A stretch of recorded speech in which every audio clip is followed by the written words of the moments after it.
Hi everyone, it's Tony Tonkin here from the Child Protection Party. I hope that you're with us for this particular live feed because it plans to be a ripper. We've got Avery's with us as always, and we have a special guest with us today, Narelle Clarkson. So I'll be introducing Narelle to you in just a moment. The topic of our conversation today is transparency. How does transparency sit within the child protection system, and whether or not families and parents experience transparency as they would like to experience it? That's the big question that we're trying to we're answering today. And I just want to bring one particular issue to the table in relation to transparency.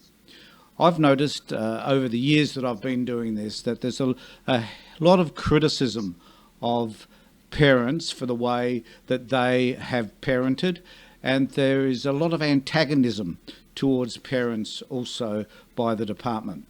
So we often encounter parents who are angry and sometimes aggressive because their children have been removed and they haven't been able to manage those particular behaviours necessarily, and they're often criticised because of those behaviours. I also notice that there are parents who are confronting, so they have issues that they think are important that they need to have addressed, and the department at some level refuses to address those issues.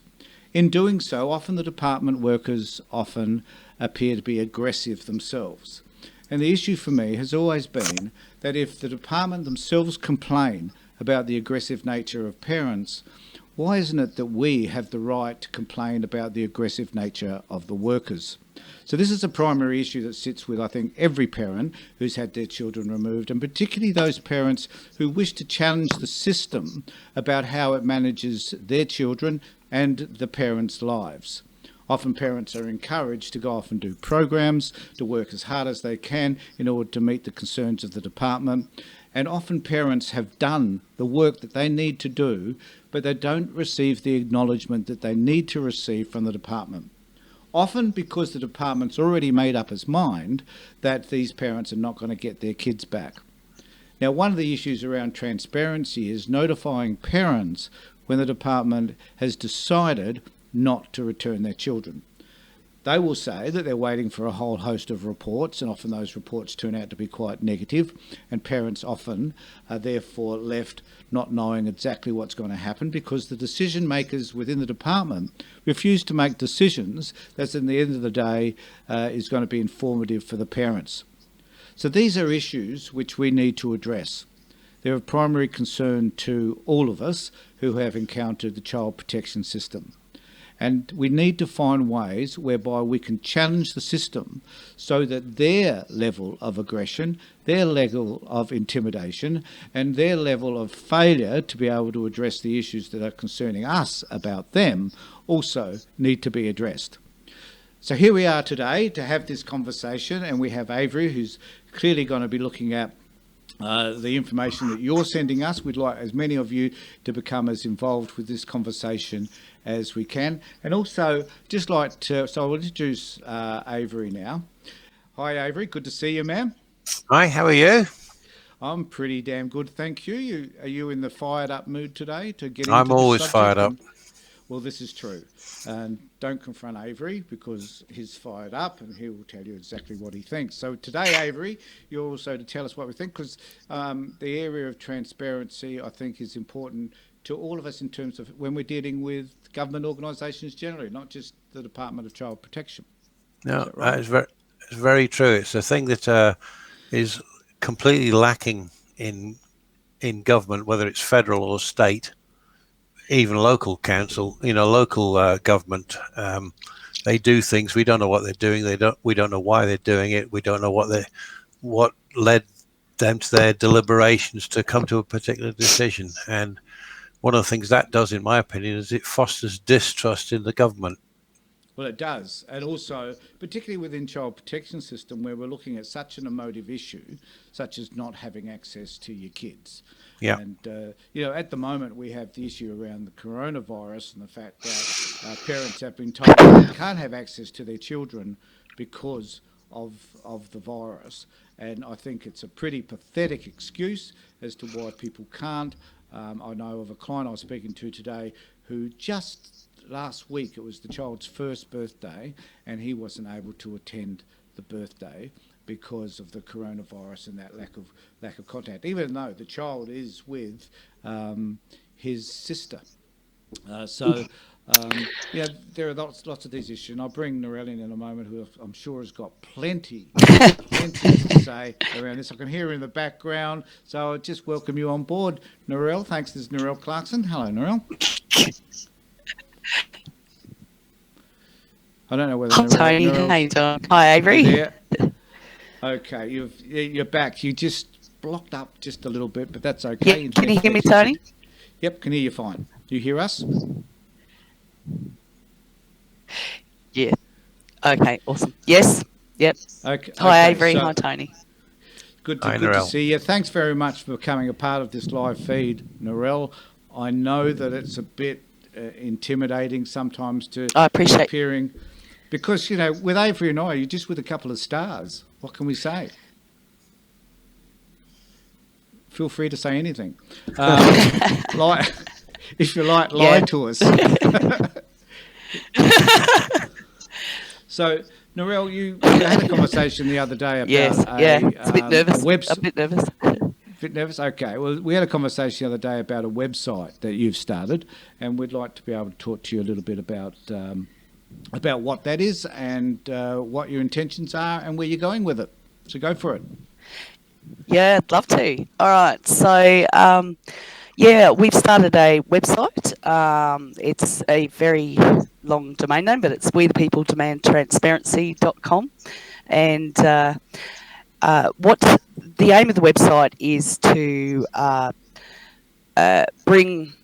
try and bring numbers together to say, hey, look, it's time to stand together and demand transparency from child protection departments.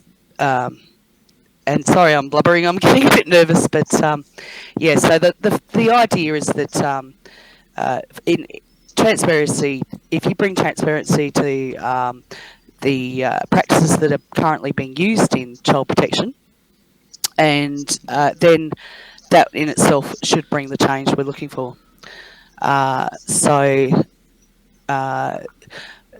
The website is made up of, we have a petition, which I really want to encourage people to go sign, which lays out what we're looking for as far as transparency goes. And we're also putting together what I would call a virtual test. So people record videos on their we put on the website, it's a short statement, demanding our governments start listening to us and to bring transparency. And then we're going to put all those videos together. And I don't know if anyone's aware of it's called a virtual choir, but you'll have people on the screen all saying the same thing. And I imagine, at the moment we're just looking for the first 30. We've got about 10 people already. But ultimately I'd like to see hundreds and thousands up there. We're going to sound a bit like the Borg, but that's okay, because I think that if we get the numbers, then that's when the government listens. This is a numbers game, and so I'd really encourage people to get involved with this. I understand that some people, because they have a case ongoing at the moment, and DCP tends to not like this sort of stuff, may not want to put their face out there. So what I can say is, when you record your video, put a filter on it. If you can't do that, put a paper bag over your head. But your voice still counts. Every voice will count. So, and if we can get lots of people saying this. Could you tell us what sort of things you want people to say on those videos? What do you want in? Yeah, well, what I think is going to be powerful, we've actually got a speech which we've got at the bottom of the website. It's very short, but what I think is powerful is that we're all saying it together. So it is very generic. It doesn't go into details about, you know, particular issues. It's really just calling for transparency. So basically, it's we the people demand our government stop taking children from families without just cause and due process. We call for governments to work with us instead of against us. We will not be silent about what is happening to families and children. We demand transparency and change. And the third part of the website is about awareness. So it's about we're going to be producing small videos that highlight particular practices that are happening in child protection. We've got the first one up already, and we're going to be doing a lot of topics such as diagnosis by suggestion, falsified evidence, you know, the legal aid system, all sorts of things, and we want to bring discussion around it and awareness. So yeah. And I'm just sort of showing people what that page looks like. Terrific. At the same time as you're talking about it, so Yeah. people can see there that they need to go to that site. I've had that site running below you, so that at some particular point, I'll just put it back up, so that people can see which website to go to, and hopefully get involved with you. Now, you also have a video, do you not, that you want people to look at as well? Yes, Could you our talk to us first a little bit about awareness the video. Do you want to talk about that before I play it, or? Yeah, this is our maybe a little. It's our first awareness video. That's probably all I need to say. Yeah, roll Okay. it. Well, shall we talk about it on the other side? We'll talk about it on the other side, okay? Here we go.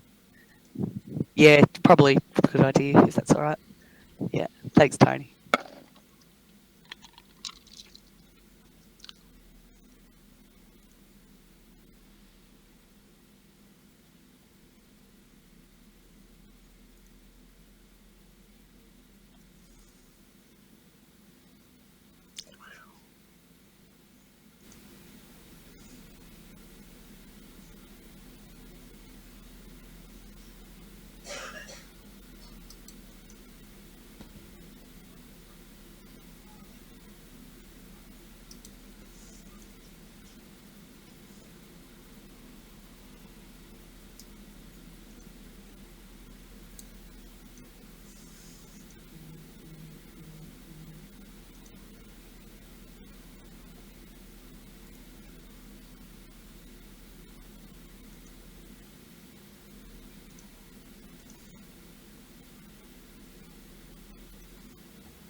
So I'm not too sure how much of that audio came through because I couldn't hear it from my end. But the essence of the video is about kids being removed and how traumatic that is for them, Narelle. So I guess part of this conversation is about the child's experiences around being removed and how traumatic that is. And this video does show the trauma that's impacted by kids, and one wonders to what degree that is assessed or understood by those people doing the removals.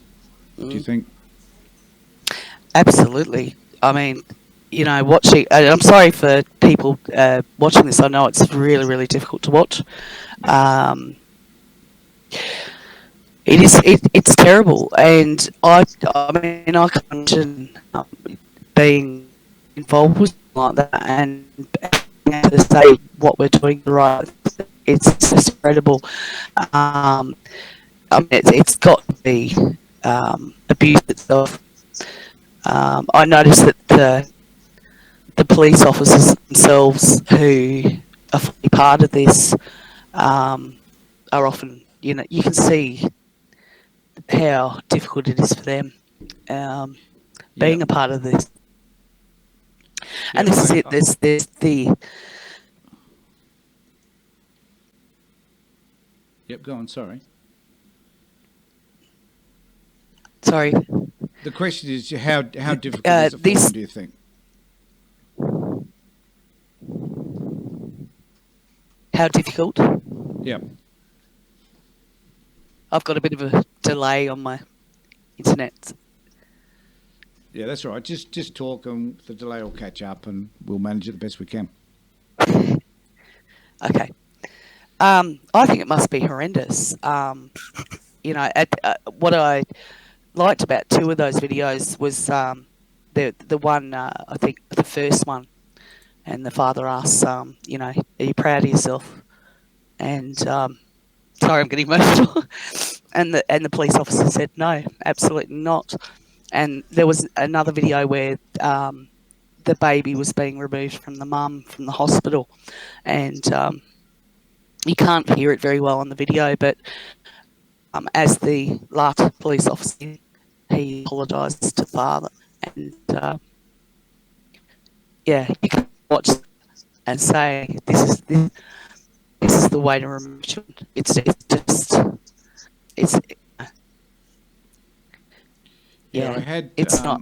I mean, yeah, I know myself. I had. I had a client some time back who talked about in one day he went to 3 removals, and he said it was the worst experience he's ever had. You know, that it's just absolutely disgusting to watch. And he said in one of those cases, the father seemed quite a reasonable bloke. And he couldn't understand, you know, given the condition of the house and everything seemed to be fine. He couldn't understand why they were making the removals at this particular time. And of course, the distress of the children plays on you, particularly if you're a parent. I mean, he said he's got young kids himself, and he said just relating that back to your own children's distress and what that's like, it's pretty horrific. So yeah, it's a terrible thing.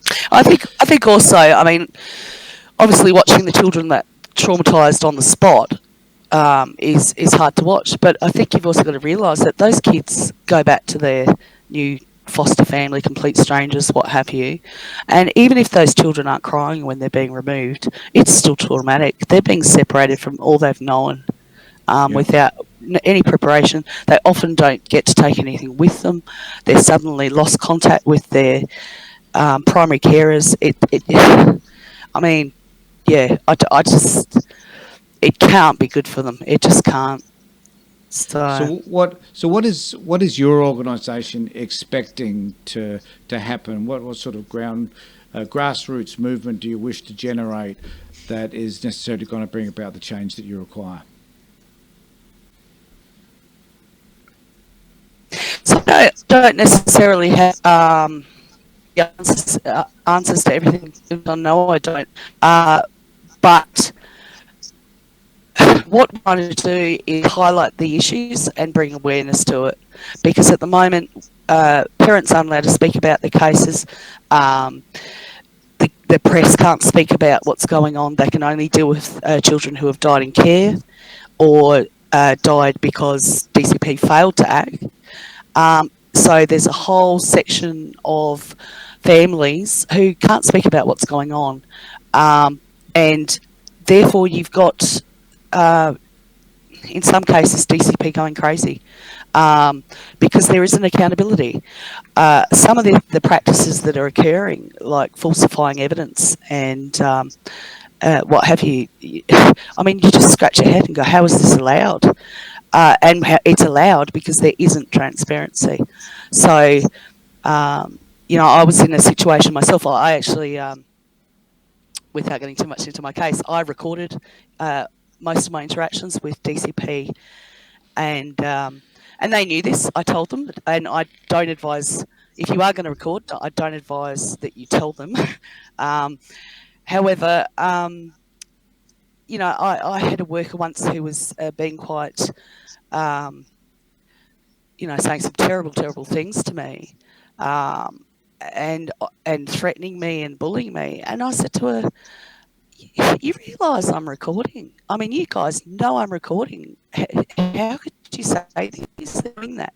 And she said, "Well, you're never going to use it. We can do what we want." And, and that's it, because there is accountability. The system for review is useless. It's internal. There's no, parents can't say, "Hey, this has happened. This is what they've done to us," because the department itself won't listen, and you can't go to the press. And so that's what I'm wanting to change within the current law. So I want to bring forth evidence on some of the practices that are taking place by redacting names and redacting information, rather than going after individual cases, going after the systemic issues that are causing this. Because the other thing is, yep. I was just going to say that I think one of the problems here is that we're not good at providing information back to the department about how these people have behaved. I've often thought that if we, I know of someone recently where a worker was complained against, I think a number of occasions, I'm not too sure who did it, but that if people who are working with these workers notice that the practice is pretty crappy, and that they make those complaints to the department, and they get a series of those complaints. So let's say 10 parents complain against one worker, and we escalate that up to the minister or the chief executive or somebody else apart from the regional office. Surely one would expect that someone would twig somewhere that this person isn't practicing according to their ethics and their values. Well, yes. The problem is we are all individuals at the moment, and I think that's what's got to change. I think we've got to come together, and I think we've got to stand together. We might all have different opinions, backgrounds. We may not agree with everybody, but we've got to stand together on this. And send a very clear message to our departments, whether it's in South Australia, Victoria, West Australia, New South Wales, and say enough is enough. Unfortunately, it doesn't seem to be to rogue workers. It seems to be a culture in DCP. Quite sure. I actually had to do an FOI the other day on their policies and procedures, and met some pretty stonewalling straight away. And I'm sure these things aren't written, policies and procedures. That would be ludicrous. But these are systemic issues. This is a culture in DCP of it's okay to lie. It's okay to lie in court. It's okay to make up evidence. And that's not because they're bad people. These people who I believe think they're helping children. They think they're doing something good, and when they hear that screaming child that they're ripping from their parents' arms, they're telling themselves it's okay because I'm saving that child, and that's how they're able to do that. In my opinion, the only way to do it. So we've got to highlight what's going on. I think one of the key. Well, there's a number of key issues you've raised. Number one is that I think that they often, the workers often see the parents as just bad parents. Right? That's who they are. You kind of fall into this category of being a really shitty parent, which is usually regretfully by social workers who probably aren't parents. Usually they're pretty young themselves. And the second point, the second point, I think, or are shitty parents themselves. Maybe so. Who knows? But also, what was the second point now? The second point was, for me, is always, like we have this standard that as social workers we should be abiding by. And we have practice standards and ethics and other stuff that determine how we practice and how we interact with other people. And my question to the department often is, who supervises these people? Like, there's somebody there. So does that mean then the people that are in charge, the managers and the supervisors, then perhaps do not understand the values of social work that should be enacted to ensure that everybody's safe? You know? Yeah, I'm not sure what's going on there. I mean, I know in our situation we have tried every avenue we can to challenge what's gone on, and yeah, it just doesn't seem to. There seems to be a lot of I can't even describe it. Backdoor deals and stonewalling and delay and double down and trying to get anywhere in making complaints or getting things reviewed. It just goes nowhere. So that's why I think we need hard evidence and to do that in a legal way, to be able to get to that minister's door and say, look, this is got to stop. This is not just a bunch of parents complaining because their kids have been taken. These are good parents or even parents with problems who, regardless, the department has acted in a way that is just unacceptable. Because I've met lots of parents through all this, and there's a portion of them that definitely have issues. There's no question of that. But often they can be worked with. But 100% of the parents I've met have had practices taken place in their situation that is just unacceptable. Borderline criminal, to be honest. Yes, it's like and trying to. As we said prior, before we started this conversation too, that there are some crappy parents out there, and there are kids that are safer not being in their care. And I think the point that we need to always make is, I don't know why we have to keep reiterating, and I think it's because we often hear people say to us, all you're doing is defending these crappy parents. Well, we're not defending these crappy parents either. What we're doing is we're having a look at practices which prevent good parents, moderate parents, or okay parents from having access basically to their kids. So that's really what it's exactly about. Right. And the fact is that there are so many parents who are disadvantaged because this system prevents them from having a voice. And I think what you're doing is endeavouring to be another layer, if you like, such as the Child Protection Party, such as the Riley Foundation, in order for people to have this voice. And I commend you for it too, Narelle. I think it's a fabulous, fabulous effort, and I'm sure it will be successful. Thank you. Can I address the people in the chat? I haven't been really watching the chat because my window's sort of freezing up. Yep, feel free. But is there? I'll just hold on, before you do that. I'll just go to Avery. Just hold on for a second. Avery, have you noticed anything there that perhaps needs to be addressed? Sorry, what was that? Any messages or anything? I haven't been watching, so even though I did notice there's one here from Deb Stevens. Why can't parents be helped regarding issues before they take the children? Yep, that's the one that concerns all of us. Yeah, exactly. Yeah, that's so many times. Yes, that's right. So many times we've said that the child protection departments should be, if they get notified about a child that's at risk, what can the child protection department do with the family and the child before they even consider taking the kid away? Yeah, what services 100%. Can we provide, and could the department provide to help before they take the kid away? Yeah, and Avery, that's part of the foundation's objectives eventually too, is to be able to provide those services so kids don't get removed. I mean, removing that child should be the last resort, not the first. Absolutely. So do you want to comment on that, Narelle? Yeah, I absolutely agree, 100%.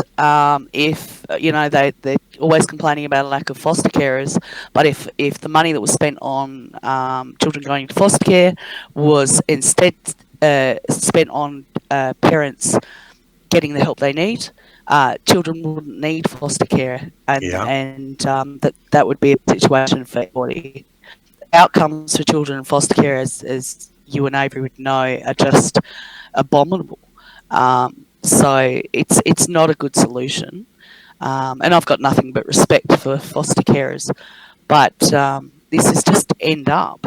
I just think I agree 100% with Avery that the first port of call, help the parents. For goodness sake, don't just rip the kids out. Well, that's right. We also know that the cost of housing a child in foster care or residential care ranges from, I don't know, $350,000 a year up. When you consider all the social workers and the infrastructure and all the stuff that's required for all of that. That's right. And in some residential care facilities, for one child, they have up to 10 to 12 workers. So we know that it's expensive. So let's try and imagine the amount of money. Obviously, this is the issue. If we could imagine the amount of money that could be saved and that money reinvested back into parents learning and finding better ways to care for their kids, what a great investment that would be. Don't you think? Parents would be better at it. They'd feel better about themselves. Their kids would feel better because they've grown up with their biological family. The issues that were there at first have been addressed. Everything's looking really rosy. Those kids are going to have a much better future than if it was the other way around, where they were placed into foster care or residential care. Exactly, and then they go on to become good parents themselves. I mean, it's a win-win. Right. Yeah. So, foster care, putting a child into care, I think the cost in South Australia at the moment per child per year is something like $345,000. Wow. Just ludicrous. It's a ludicrous amount of money. On every parent. Wow. Yeah. So, it is an industry in which there are, it's an industry, and there are lots of people who are making money from this industry, and that hopefully we'll be able to find a way by which we can cut down on that expense, reinvest the money, have better parents, have better kids. It seems like a win-win. So you kind of wonder what in the hell gets in the way that prevents all of that from happening. Yeah. Well, do you know what I think it is, Tony? What's that? I think that it's I think that it's expensive to the government to admit to mistakes. And I think that if they suddenly changed and became transparent, then they have to go back and review all these cases where the department has behaved incorrectly, and that's expensive for them in sense of embarrassment. And so this is where I think we need to make it expensive for them not to change. We need to make it expensive for them to continue the way it's always been done by standing together. I think that there is certainly a case to be mounted for a unified voice, and that, as I think a lot of people would agree on our Facebook page and so on, that if we're unified and if there's one voice, we're insisting that the changes be made, providing we identify specifically where those changes are and how important it is to make them. It isn't about. I don't think it's not about saying or just being angry because your kids are taken. That doesn't cut it really in the real world. No. What we need to do is be specific about where those changes are and how people behave. Like where parents are always being criticised about how they behave, but I don't think there's enough criticism of social workers how they behave. Definitely not. No. No. So, and I think that's very. Sorry, I think that's very obvious to any parent who's been in the system. I mean, when you're sitting there being berated for, and accused of God knows what and God knows what mental health condition and all that other thing, and then you've got a worker on the other side of the desk who so stood they reach over the desk and attacking you, which I had happen, you know, you just sit there and go, well, yeah, I don't know who you are trying to tell me how to be. So it's just, yeah. Precisely. But anyway. So, so Avery, have we got anything there that in the few minutes we've got left, have we got anything there that needs to be addressed, do you think? Any comments Oh, that... Yeah, we've had a lot of comments. I want to ask you to, well, one of them that I particularly liked, I know you won't be able to answer. Darlene Worth has said, so the multi-million-dollar question is, how do we change this corrupt system? Well, that is. I guess the worst thing we can do. I guess the worst thing we can do, Narelle and Avery, is to do nothing. And and this is, I mean, this is the very reason why the Child Protection Party exists and why we have the Riley Foundation. It is because we need to be able to build a movement that makes a stand against practices that damages children at the end of the day, and Right. and this And families. And families. That's right. And so it's about this discussion that we're now having as to the changes that can be made. If we're not having this discussion, nothing gets changed. And look, I just need to say to people, I'm just going to take. I just need to say that if you that it is important to be able to join us, to join the Child Protection Party, so that we can have the resources available to us to make a difference for you. Yeah. That's Avery. Would you like to make a comment about that at all? About the membership? Well, about the importance. The importance of us. And one person can't really do a great deal, but if we've got 7,200 people that like and follow us on Facebook, we've got 1,100 members. What's happened to the other 6,000? Why aren't they members? You know, if everybody who liked the page was to sign up for the membership, which used to be free, now it's a paltry $12 a year. You know, less than the cost of 3 cups of coffee at your favorite cafe. You know, we could 7,000 people times $12 a year. We can pay for the campaigns and pay for the advertising we need to do to promote the party and to promote all that we need to do to get people into the state or the federal parliaments to do something about changing the system. And we know, Avery, that to promote the party and to get people into power whereby we can influence change, it costs us each election between $20,000 and $50,000. Yeah. And Wow. That's when you don't spend a great deal of money. And that's right. And that's not about paying anybody either. No. That's just about the cost for flutes and all the other stuff and advertising and marketing and having people standing at polling booths. People don't. We've been through it twice, and it's a hectic task to organise all of that and have the people there to organise it, who are all volunteers anyway. Yeah. But in order for us to be, okay, guys, if you want significant change, at the end of the day, the best way to take off Avery's banner there. If you want significant change, you need to. I hate to be frank, but you need to step up. Yeah. We need people to get involved. We don't expect people to be as enthusiastic as we do. People like myself and Narelle and Avery, we live this stuff every day, but we're not asking you to do the same. We're simply asking you to think about what is in the best interest of kids, not just because kids are being removed at a record rate now than ever before, not just because Indigenous kids are the most disadvantaged in our community and they're being removed at record rates everywhere. We're generating the next stolen generation, not because of those reasons, not because kids don't have a voice generally, aren't heard around their mental well-being, are not heard around how they're being treated at school or bullied, and that we as adults are doing very little around all of those areas. Just because kids are not seen in this world doesn't mean we need to do nothing. In fact, what it does mean is that we need to do everything in order to protect kids, because at the end of the day, they're going to inherit the crappy world that we leave behind them. And we need people that are they've got values, principles, morals, that have an understanding as to how the world should operate. We don't want to leave this world with a whole lot of angry, dysfunctional kids who become adults that are angry and dysfunctional as well. That is what we're trying to avoid. That's why the party's here. And if you believe in all of that stuff I've just said, then get involved with us. Become a part of the Child Protection Party so that we all can make a difference. That's all we're saying. Do you want to add to that, Avery or Narelle? I do. Yeah, I'd like to. I'll let you go first, Narelle.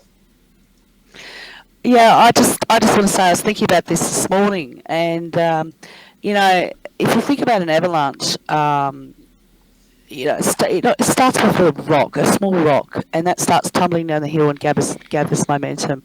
And I want to speak to the people in the chat here. You're the rock.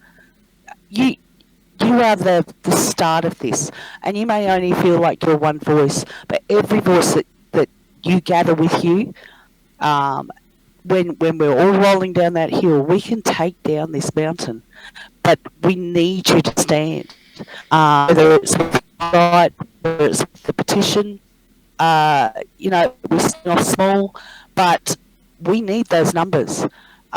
So I really, really want to encourage people, and this is what I was going to go to before. I'm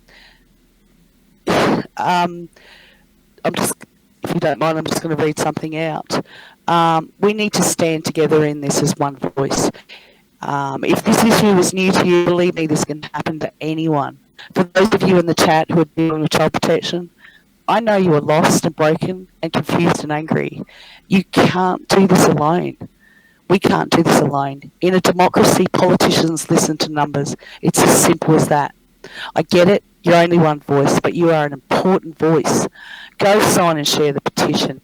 Share the awareness video. Add your voice to the video. Contact me with your stories and evidence. Join the Child Protection Party and vote for them at the next election. And share it on every social media platform you can think of.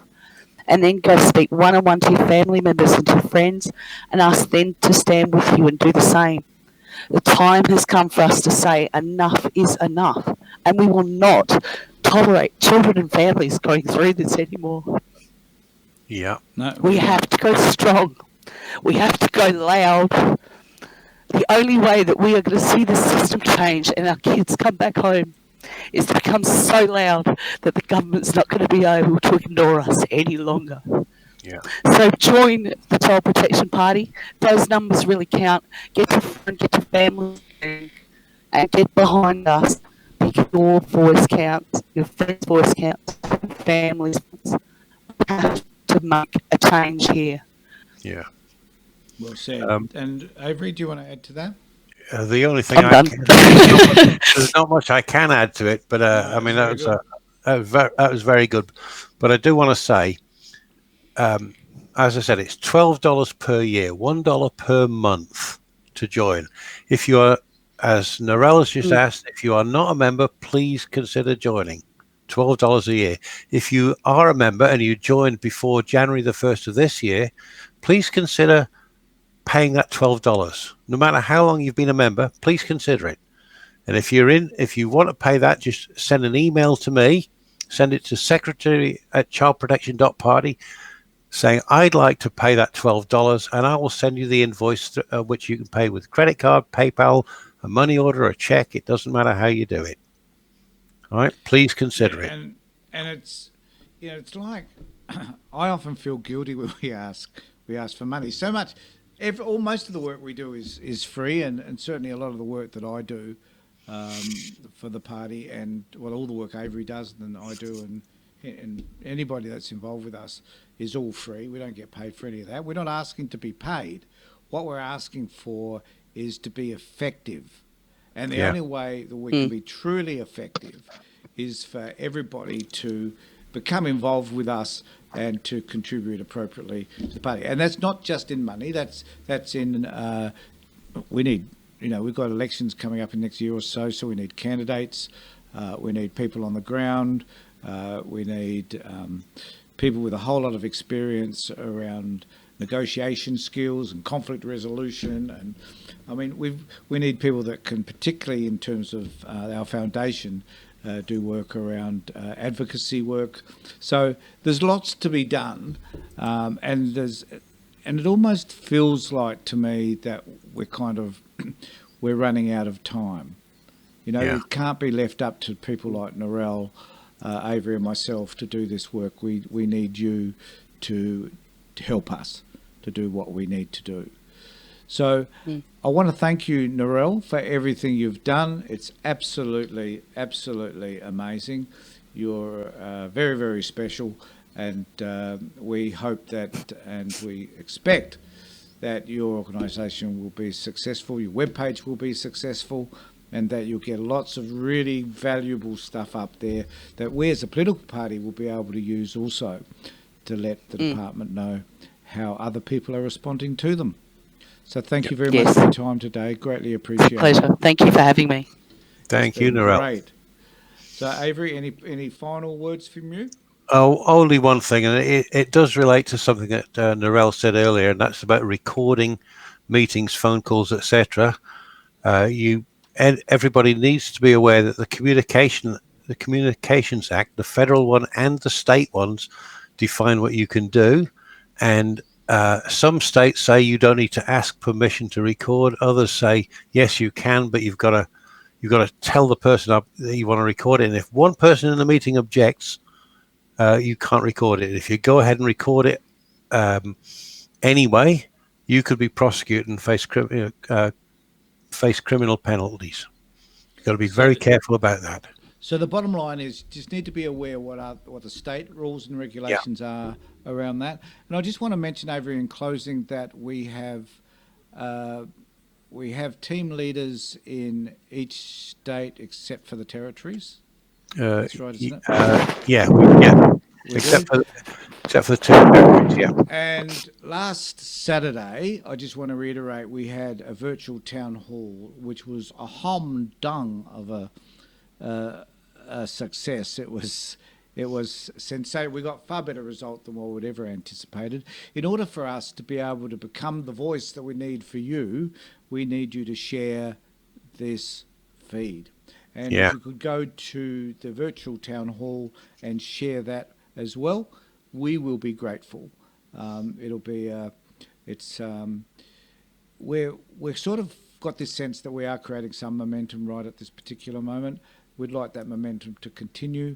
We're prepared to work as hard as we can for you so that you can have the best outcomes you can for you and your kids. Not just around child protection, but in all areas that impact children. There's nothing more important in the world than that. We want to leave them a better world. We don't want them to have to continue to go through the crap that many of us have had to go through. So work with us, and we will achieve, hopefully, some of those aims.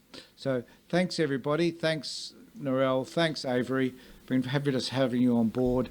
And we hope to catch up with you on Thursday when we're doing another live feed. If you wish to become involved with us, as Narelle has, happy to invite you on board. Let Avery know at avery.hilditch@childprotection.party, and he can organise for you to become a part of one of these sessions. So thanks, everybody. Thanks for being here, and we look forward to catching up with you on Thursday, hopefully around 2 o'clock. Catch you then. Bye.